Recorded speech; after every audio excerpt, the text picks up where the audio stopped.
Good afternoon. Thank you all for coming to the inaugural debut of the excuse me, Distinguished Alumni Spotlight Series, a series that is dedicated to dedicated to highlighting and celebrating our alumni community's diverse talents and remarkable accomplishments. At this time, I'm honored to introduce the president of Lehman College, Dr. Fernando Delgado.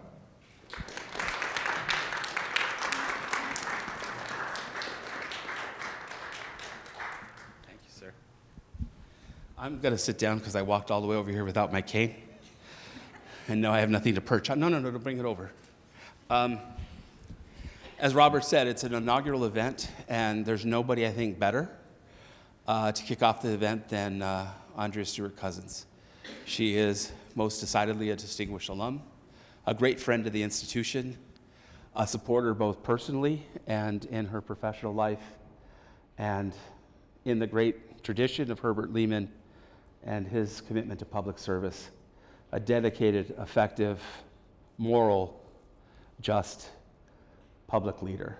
And we're so thrilled that she's agreed to be here and participate. And from my perspective, just a first-rate human being and a standard bearer, if you will, for what our students can aspire to and what they can achieve. Officially, as I introduce New York State Senator Andrea Stewart-Cousins as the inaugural Distinguished Alumni Spotlight Speaker, as both an alum and recipient of the esteemed Bell Zellers Fund's Friend of CUNY Award, which I had the pleasure to introduce her of there. Senator Stewart-Cousins has demonstrated exemplary leadership in her role as a Senate Majority Leader. Under her guidance, the Senate achieved the most productive legislative session in state history, passing groundbreaking legislation on voting reforms, gun safety, women's rights, health care, immigration, LGBTQ rights, justice system reform, and workplace harassment. And while in some municipalities and state that might get her unelected, in this municipality and state, we applaud her achievements. Her commitment to addressing climate change resulted in the most comprehensive legislation in the nation, while her efforts in affordable housing and tenant protections have made a lasting impact. And I can speak to how much of an impact that's made on our students. Senator Stewart-Cousins' dedication to education and service, along with her advocacy for the underserved and working families, have positioned her as a trailblazer and progressive leader and somebody we can all admire. Ladies and gentlemen, Andrea Stewart-Cousins.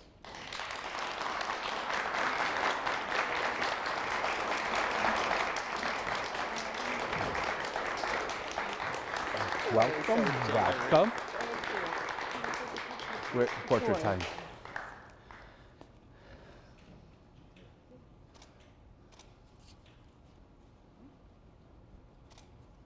How are you? I'm good.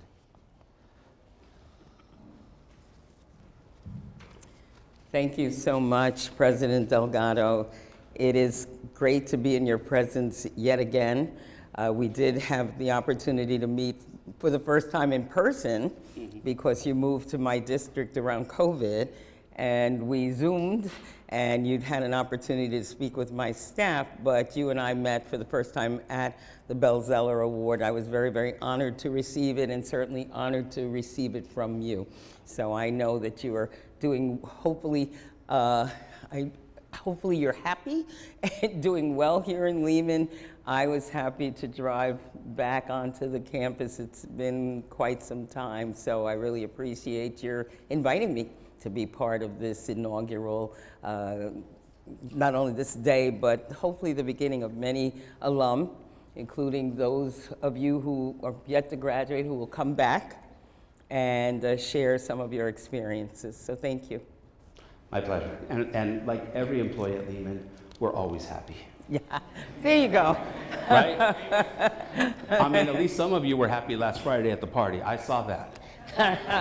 And it's on YouTube. I saw it too. No. And some of you who are too happy, we have pictures. So, just saying.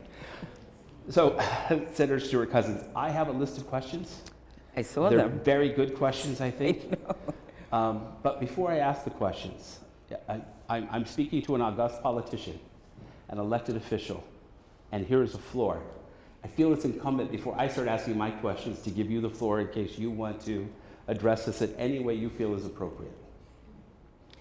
I think we'll probably, we'll stick with the All plan, right. and I'm pretty spontaneous. If All I right. want to say something, I will. So there are more than a half dozen questions here, and I was asked, do you think there's enough questions? And I read the questions, and I'm like, oh yeah.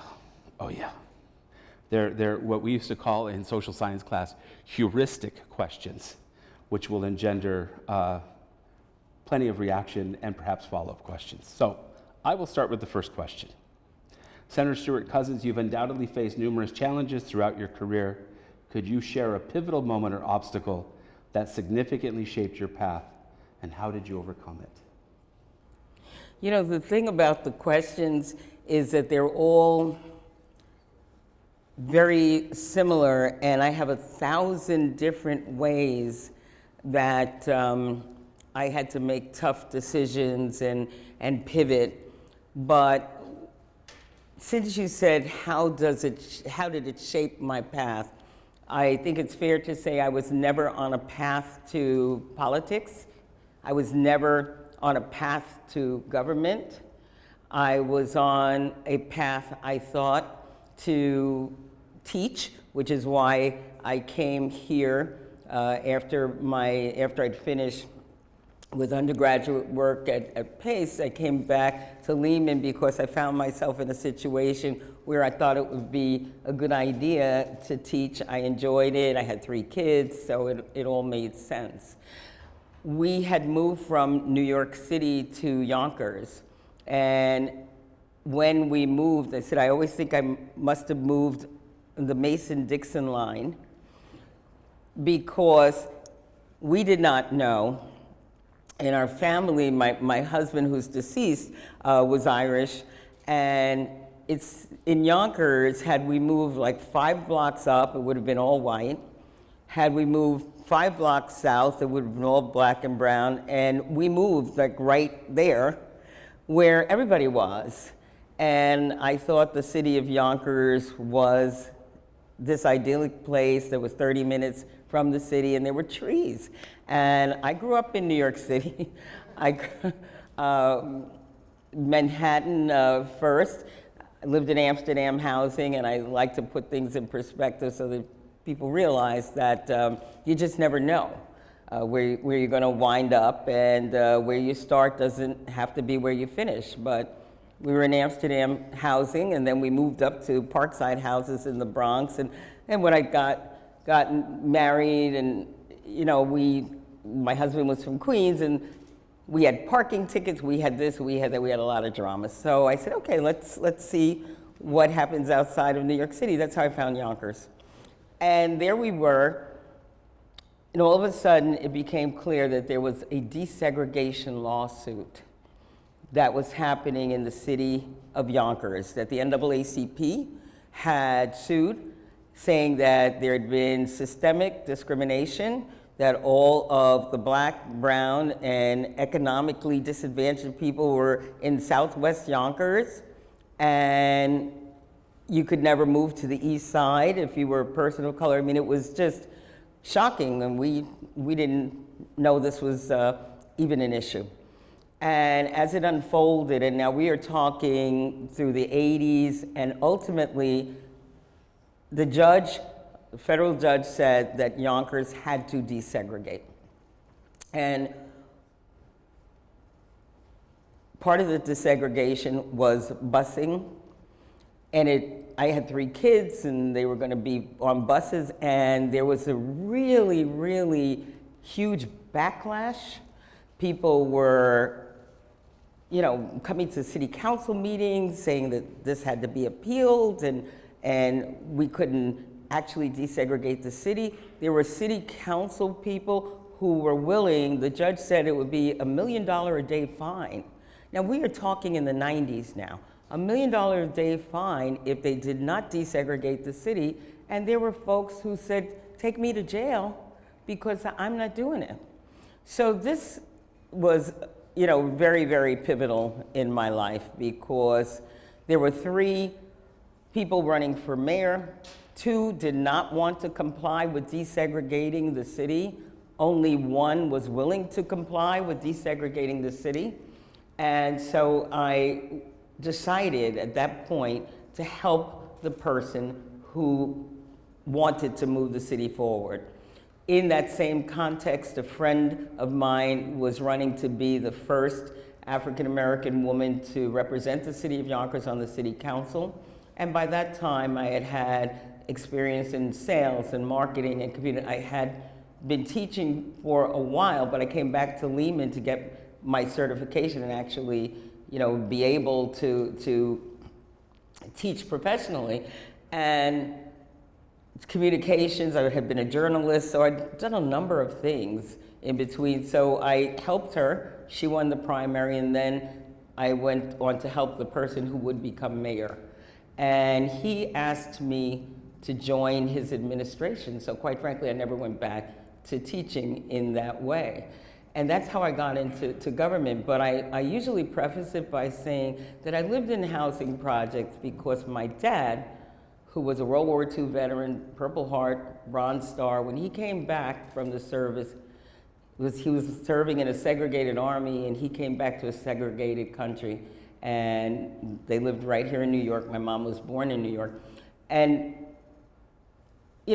he could never, as a black man, ever get beyond the limits of society at that time. And my mom typed 100 words a minute, and she couldn't get a job in corporate America because they wouldn't hire African Americans to do corporate work. So, this was my backdrop, and the GI Bill that pertained to the various branches of service pertained basically to the white soldiers, not to the black soldiers. So the public housing was where black soldiers went with their families. So we grew up in public housing.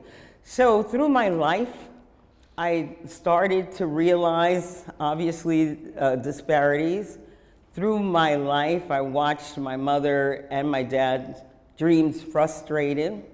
And when I got into city government after desegregation, and I thought about it, I realized that the same government that had segregated the army was the same government that had provided public housing and public schools. It was the same government that even when I was in corporate America had created enough stir that there was a class action suit that allowed for me and others like me to move up. And it was the same government that allowed corporate America to discriminate against whomever they felt. It's the same government that when I moved to Yonkers said that it wasn't okay to segregate. And here I was now brought into government. And I decided at that moment that if I was going to be in government, I would be in government to remove barriers and to make sure that people were able to achieve their potential without being in positions where they were discriminated against or kept down.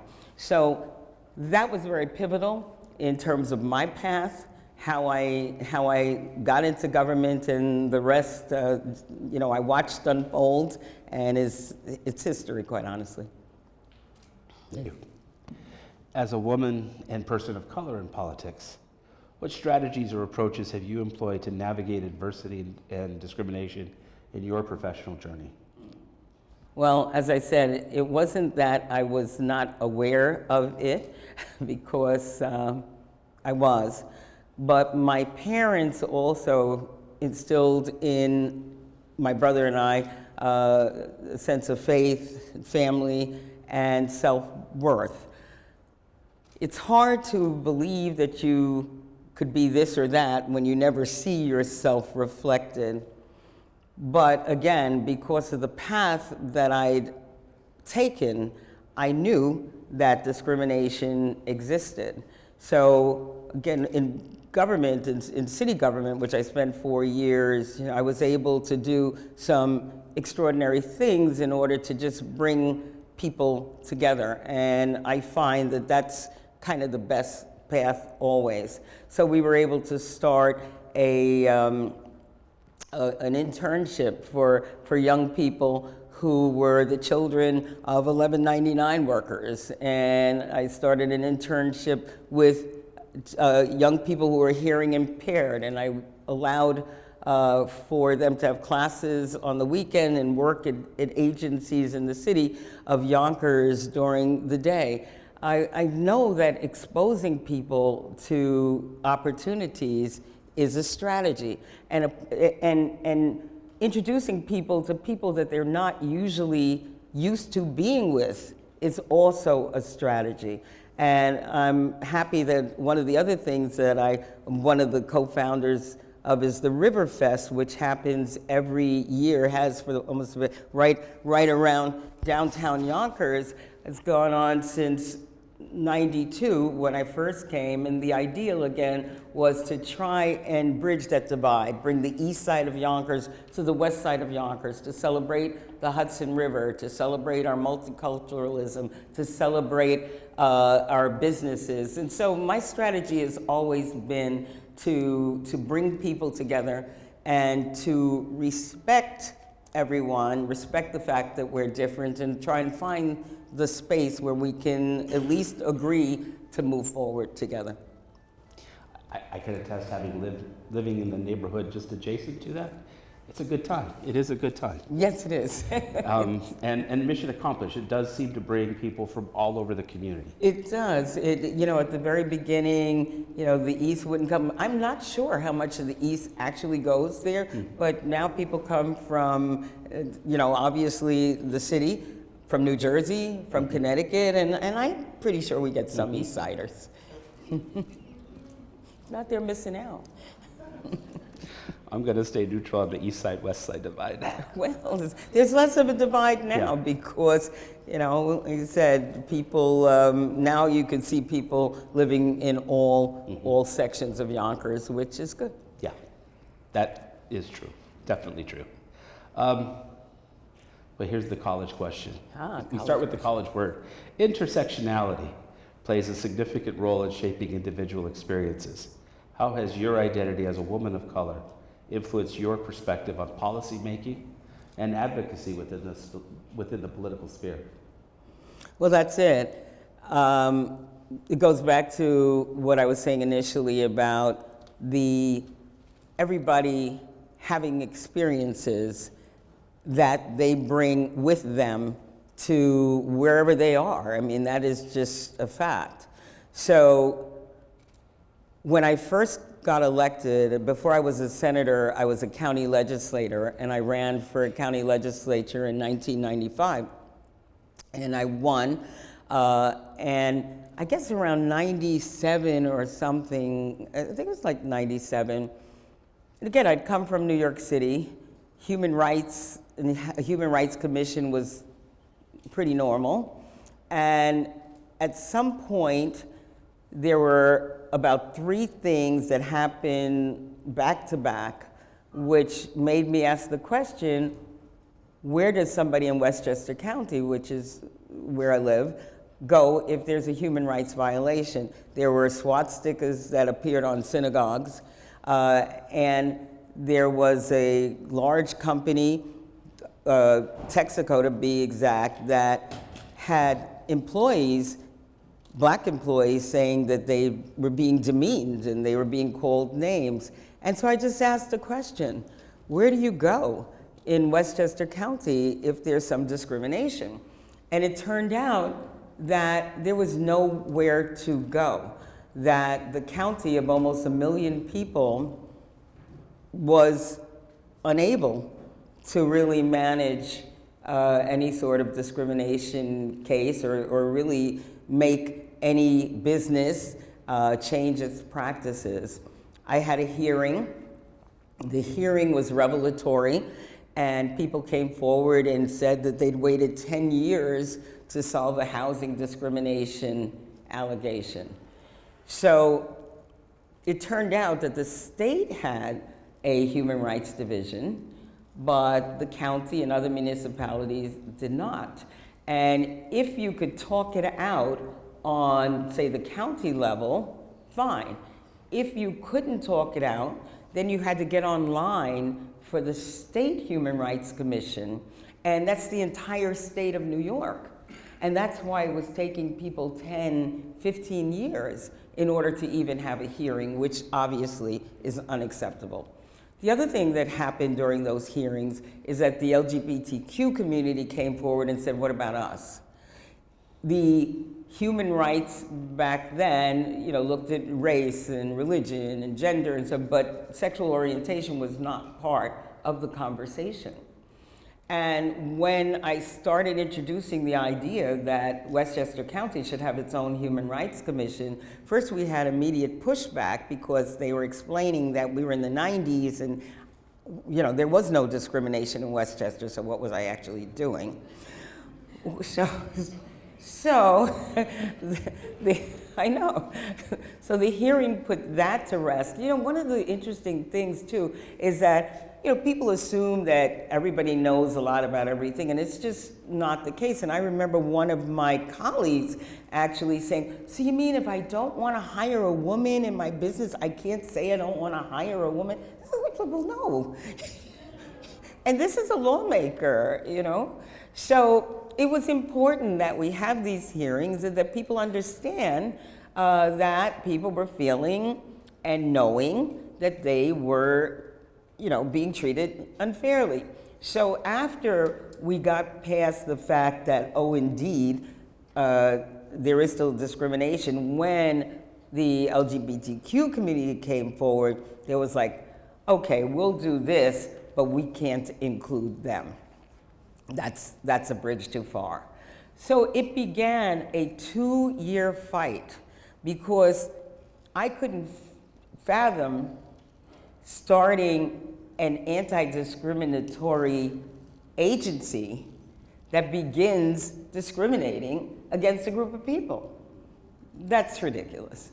So we fought and it took 2 years. And again, it goes back to this collaboration, because once people became aware of the battle to establish a Human Rights Commission, and it was a Human Rights Commission that could hear cases, could do education, but in the event of finding that there was wrongdoing, be able to issue monetary compensation, as well as being able to insist that these behaviors and practices are stopped. So it had real teeth and real power. And so after people understood what was at stake, I had community groups, civil rights organizations, religious organizations, everybody coming together, pushing for Westchester County to establish this Commission on Human Rights. And I remember the weekend before the vote, they took out a full-page ad in the Sunday Times with little print like this, every single organization that was supporting the establishment of a Human Rights Commission. And ultimately, we prevailed. And it was historic because it was the first one that also included sexual orientation, so it was leading in that way. And shortly thereafter, New York State followed. We embarrassed the state into following it.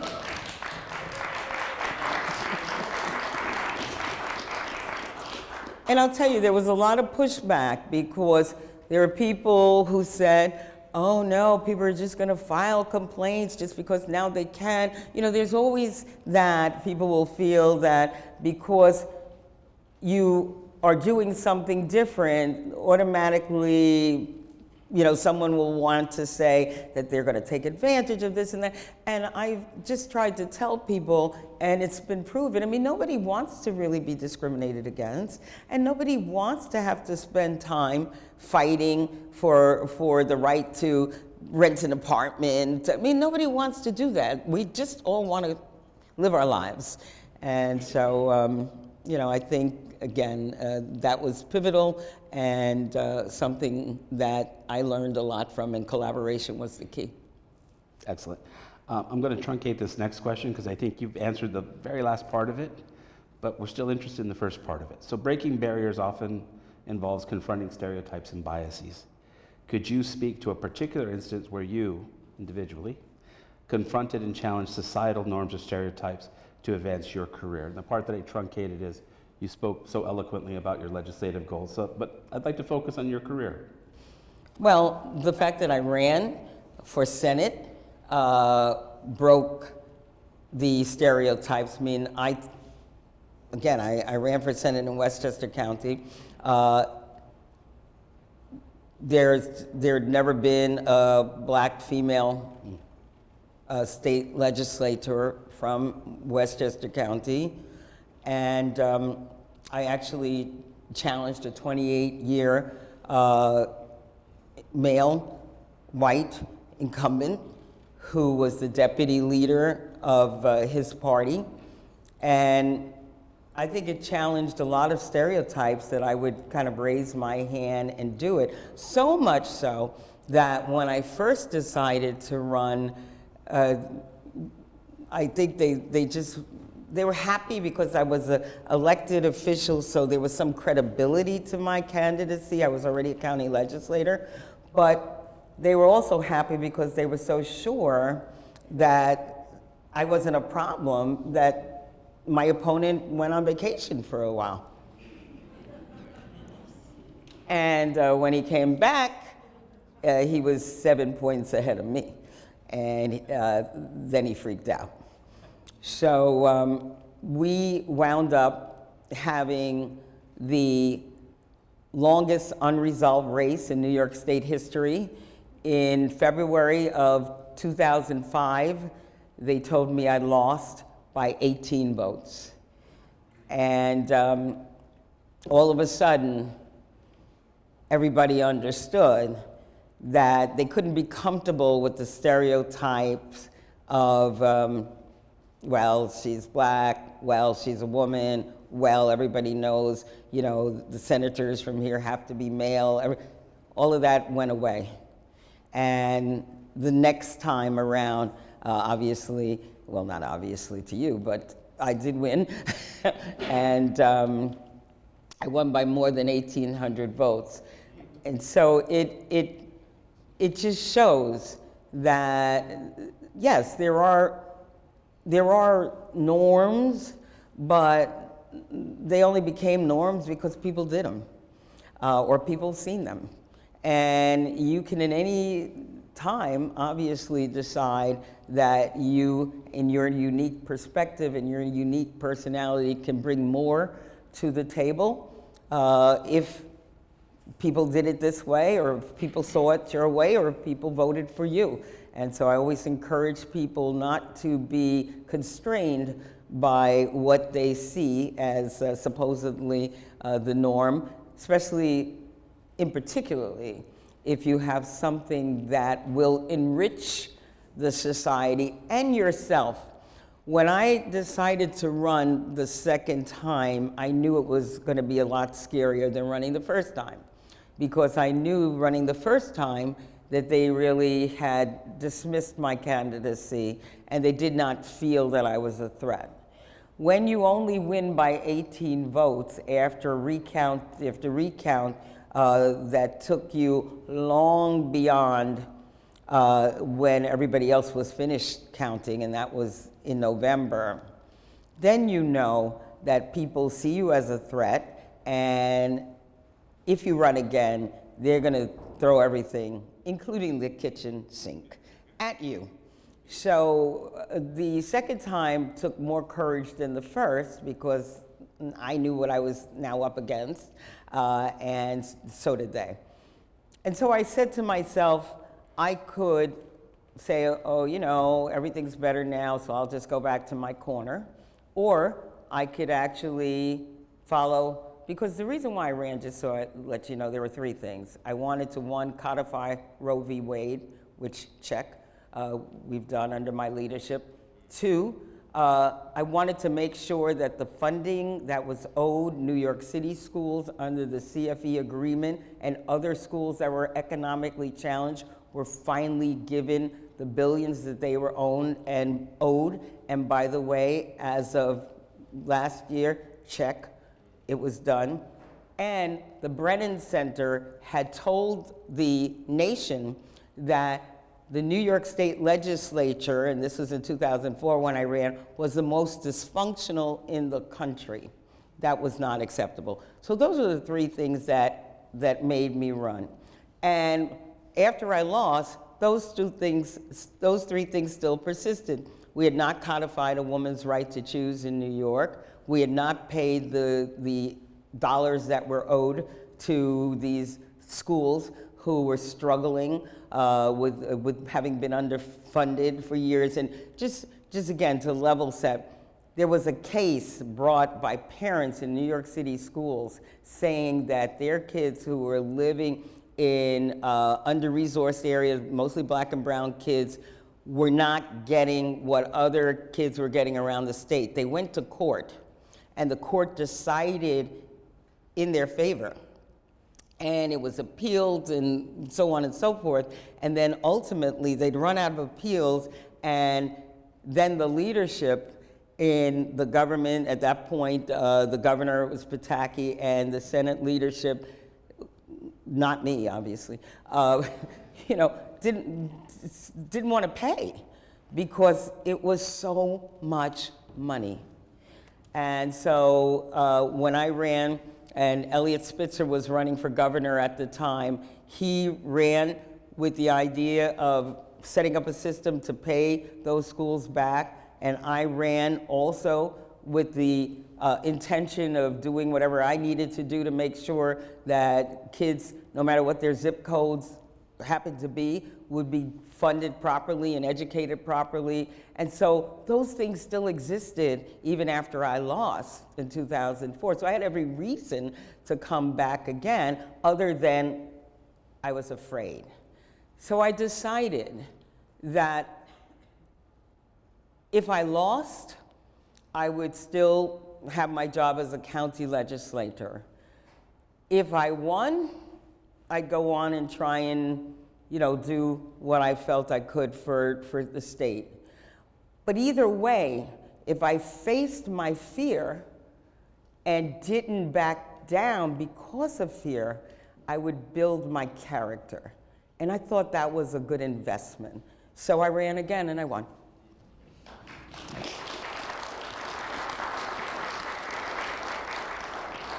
And so many communities are better off for that. Thank you. So you've answered this fifth question a little bit. Clearly you've faced adversity, clearly you've demonstrated grit and resilience and talent to overcome it. But the part of the question I want to ask is, how has that resilience shaped your leadership style in the Senate? Well, that's extremely important to connect those dots, because when you go through difficult things, you don't take things for granted. At least hopefully you don't, because you've had to fight. And when you have to fight, you build a muscle of resiliency. And so sometimes the fight is what's necessary in order for you to actually achieve. Everything, if I were to tell you, you probably wouldn't believe this, but I didn't even speak in front of people publicly until I was in my 30s. I had a phobia. I developed when I was in my teen years. I was embarrassed and decided I was never going to talk out loud to people again. I would just do this one-on-one. And a lot of times you make those decisions for yourself and you sit with them, and that's it. You're not going to grow anymore. For me, though, I knew that I would be able to do more if I spoke more. And so I started kind of working on that, and I learned different strategies to overcome my fears. And, I started to meditate. I started to just put myself in smaller audiences to be able to speak. And so now, I just speak. And I realized that a lot of times the most resistance you get is because if you actually develop that talent, or if you actually follow that thread, you're very, very powerful. So the more you're scared of something, the more you resist something, it's always beneficial to just try and push through. And you'll be surprised what awaits you after you've overcome that. And so I just think that you wouldn't believe, like, even since I've been leader, I mean, we had a breakaway group of Democrats who partnered with Republicans, who kept us from being in the leadership, and, all kinds of things happened.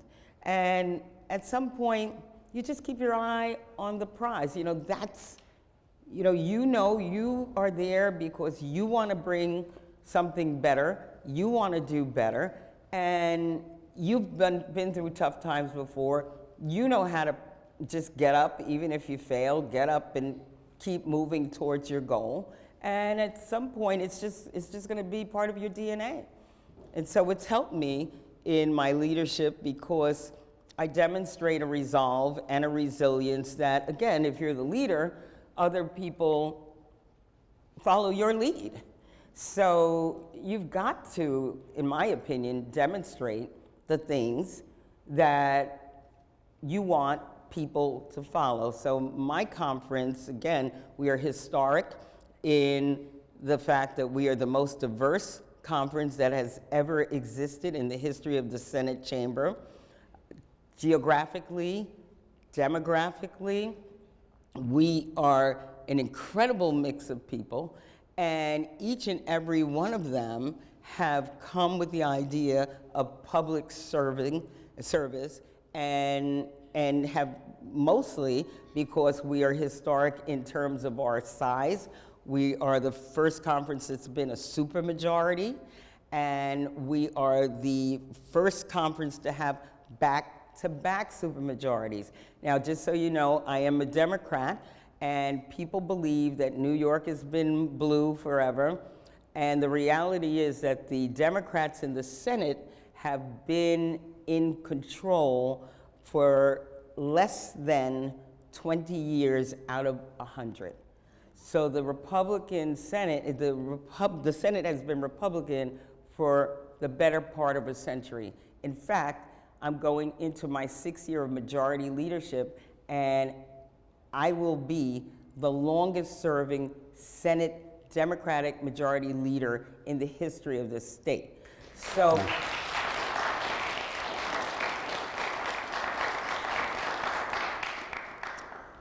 and I say that's because of the resilience. We fought so hard to get there. I fought so hard to get, and I've actually, been able to check boxes and more boxes and help others to achieve their dreams for their communities.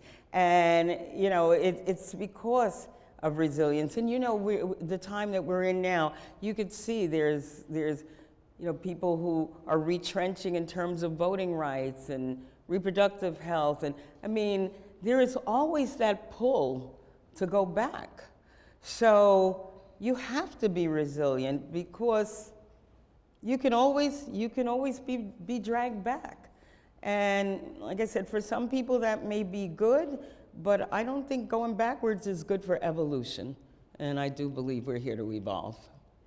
I'm going to get the signal here to cut this off. We're done. Huh? Well, if they let me have 1 minute, I want to ask this last question. And I want to say, as a former public speaking teacher, whatever you did to overcome, you overcame. So the final question is, what advice would you give to young women, especially those from underrepresented communities, who aspire to leadership roles? Well, I do believe that over the course of our time together, in which I've enjoyed thoroughly, I've told you what to do. believe in yourself, have faith in yourself. If you have an objective, don't be in a goal, don't be afraid to pursue it. If you haven't seen anybody else do it, doesn't mean you can't do it. Just try. And obviously, there are going to be people who will tell you that you cannot achieve it. And maybe there's some constructive advice there, but I would really keep to the positive and surround yourself with people who are going to reinforce your best instincts and your highest desires. You don't need anybody who can tell you no. And like I said, even if it doesn't work out, something else will. And I always tell people all the time, if you do the right thing for the right reasons, the right things happen. It's just that simple. It's just not that hard. And the other thing that I try and remind people, just be kind. Be a decent human being, please. I cannot tell you how many people I run into that I met when I was doing this or that or at a grocery store years ago. Maya Angelou said something that is really always stuck with me because it's just so true. People may not remember what you say, people may not remember what you do, but they will always remember how you made them feel. Try and make them feel good. It will never, never hurt you. That's it.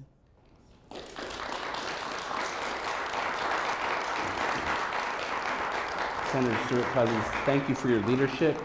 Thank you for the service to the state, and thank you for sharing with us today your insights, your experiences, and your wisdom. Thank you very much. Well, thank you so much, and I so appreciate Lehman and all that it did for me in helping me to reach my dreams and achievements. So I thank you for what you do. We will always, always, always support City University and always support education on every level. So thank you so much. Chancellor and I are so glad we've got that on tape. I wanted to do that.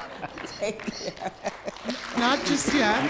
Not just yet, Senator Stewart-Cousins. We have just a few more minutes of your time sure. for a few Q&A questions, if that's okay. Yes, ma'am. All right. Any questions?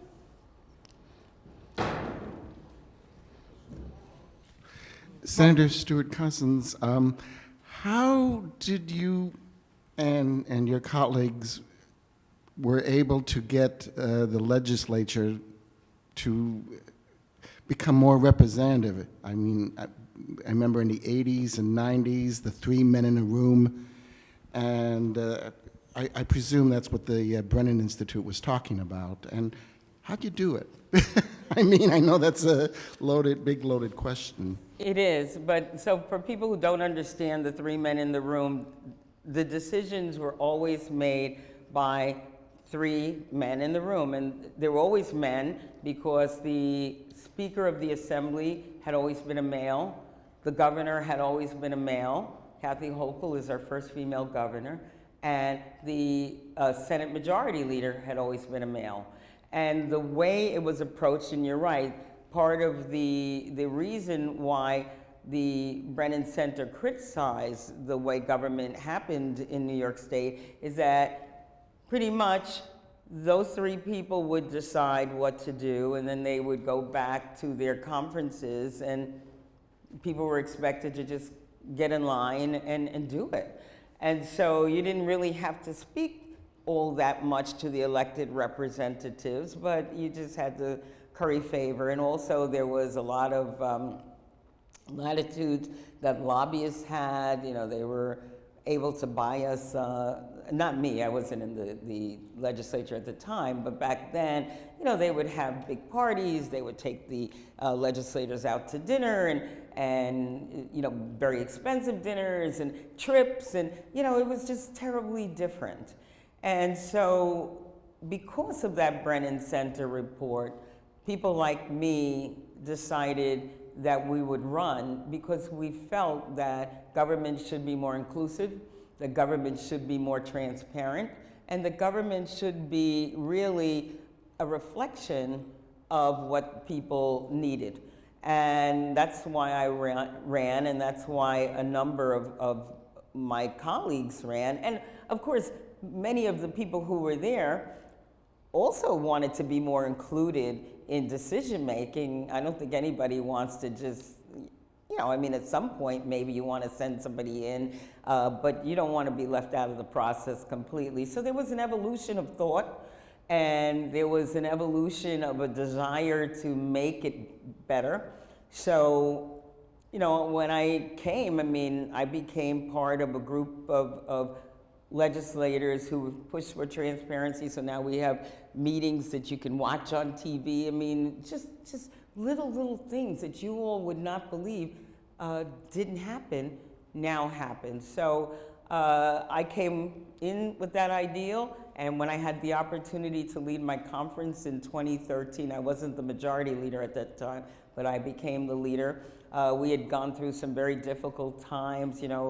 Anybody who is a student of more recent history would know that we went through a time where the Elliot Spitzer, who I came in with, he wound up resigning, and then Speaker Silver and Skelos, and you could just check off the names. People were going to jail, and it was just scandalous. And so I had the opportunity, and I think this very often happens to people who don't get opportunities. I was the first woman leader, woman of color, woman outside of New York City, and I think that things had gone so bad that I think in terms of my colleagues, they had a great deal of confidence in me, and I do appreciate that. But they decided to try something different. Let's try a woman leader, and so that's what happened. And I've stayed true to the values that I have as it relates to government, because if it's just going to be 2 or 3 people in a room, then it doesn't work. So now people who know they deal with my conference, I've got committee chairs who are quite capable. You speak to the committee chairs, you could certainly speak to me, but we're very, very collaborative. If we have tough decisions to make on housing, on healthcare, you name it, I create work groups and have people from all different places, and we hammer it out. And that's how my conference works, so that when I show up, I know what they're thinking, because we're engaged. And that sort of cohesiveness builds the relationships among the members, also permits buy-in to whatever it is that you are ultimately bringing to the table. And so when we move as a body, and all the scandals and all of the criticism, certainly, that was leveled at the Democrats back in the day, the Senate Dems, the gang that couldn't shoot, none of that exists anymore, and we are respected. And once you're respected, you want to hold on to that respect. So that's what happened. Thank you. To you. I just wanted to say how proud we in Bell Zeller were when you received the Friend of CUNY Award a few months ago, and that President Delgado was there to give the award to you. Congratulations. You've demonstrated today why it was so important to give you that award, because you certainly deserved it. Thank you. So I was much. so honored. Thank you so much for being a leader in that.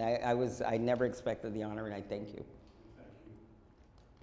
Out of respect for the senator's time, we'll take 2 more questions, and then we'll ask the audience to get up out of your seats so we could do a quick photo op with everyone, with the senator and President Delgado.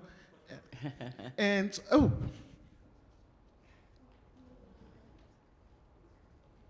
Thank you very much for sharing your insights and personal experiences. We really appreciate it, and especially, I'm an alumna, so it resonated especially with me. There you are. I have a question that's really on a different sort of theme. I wonder if there's any talk in Albany of the state government playing a stronger role in helping New York City address the many very serious challenges facing it in trying to provide services for the recently arrived migrants. It's an issue that's of great concern, I think, to all of us. We're very upset about what so many of these migrants are going through and helping them find services, housing, and just life-supporting services. I know it's a little off topic for this, but I think it's an important issue to ask about. Well, I appreciate the question, and please be assured that New York State has been extremely helpful. I mean, over $1 billion was put in our budget to be helpful to the city. Whether it was the National Guard, whether it was advocating for various sites on the federal level, for the asylum seekers to be able to be received. We've offered taking over some of the documentation, helping folks fill out documentation. So there is a continuing back and forth and collaboration with the city of New York as it tries to deal with the influx of asylum seekers. But I think that we all agree that there is a larger role, I think in a more comprehensive role that also could be played by the federal government, and we continue to work towards that as well. But we will be going back into session in January, and obviously conversations about how we can continue to be helpful is on our plates and on our minds, and we, I'm sure, will continue to supply resources, advice, collaboration, and in the hopes that also we continue to get more help from the federal government. But it's a legitimate conversation. Last question from a student. So first I want to say thank you for your inspiring speech. It actually inspired me to keep going. I'm actually organizing a rally for the Medicaid parity bill because as you can see, I'm in a wheelchair, but I also am an alumni of Lehman and an employee. Nice. My question would be, because a lot of my colleagues and a lot of my friends who are also ably different were experiencing the tragedy of durable medical equipment no longer being durable anymore. And so because of that, we've been receiving inferior products. Today it was a challenge for me to get here today because my wheels are actually, the casters on my wheels are actually chunking out. They're missing pieces and I've had to replace them 3 times already. This will be the 3rd time to get around and be mobile. And this allows me to be a productive citizen. And it's going on a lot in the ably different community. My advice is my question is, how can I mobilize my friends to get behind this cause because we're all feeling the same thing? I've been talking to senators and assembly people to actually pass the bill. But my friends are kind of more quiet about it. I'm very outspoken. So I'm just trying to get them to rally behind the cause. Like I said, we are doing a rally, but oftentimes in the ably different community, we feel dismissed and we feel forgotten and things don't move for us as often as we would like. And so I feel like in our community, we have become complacent, and I'm not one that likes to sit for complacency. So I'm trying to mobilize people. Do you have any advice for me in that respect? Well, as I said, you always get the best results when you're willing to lead, which you are, and you lead by example, which you obviously are doing. There is also a reality that no matter what organization you're in, and I'm sure people will say the same thing no matter who you talk to, whether it's their church or the synagogue or the PTA, there's a small core group of people that does everything.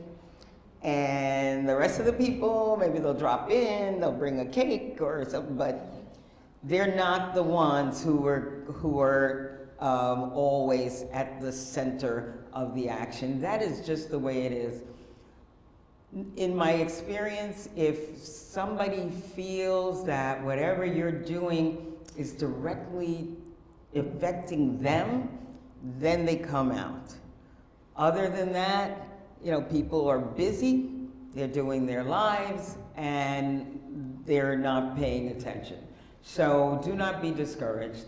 And, we, again, this legislature, the assembly as well, we've spent more time collectively trying to address these kinds of problems, whether it's working with the differently able community, again, education, healthcare in general, housing. I mean, we, both of us together, have spent an awful lot of time trying to make things better.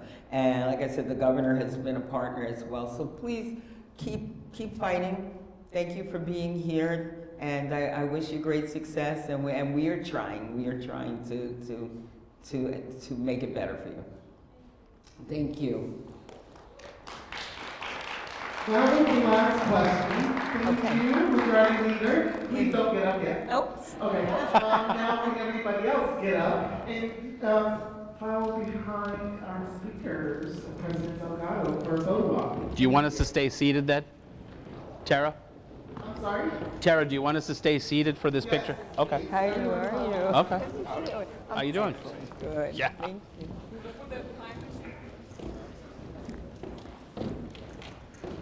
So, I'm not that bossy.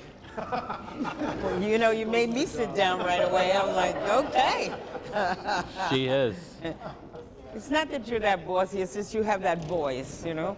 She's a leader. She's a That's natural right. leader. That's exactly right. Okay. Voice of God. You were a great audience, thank you. Thank you, thank you.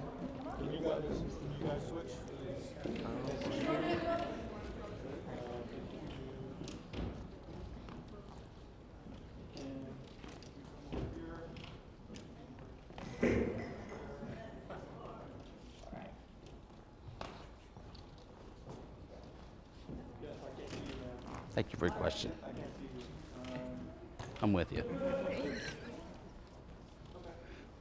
Would it be possible for you guys to squeeze in a little bit? Get to know each other a little better. Yeah, you can feel the love. Awesome. Thank you so much. Okay, now we're gonna say cheese. Cheese. No, leave it, leave it. Now we're gonna say leave it. 1, 2, 3. Oh my gosh, what was that? I'm gonna need a little more energy this She's bossy. Tara's bossy. time. 1,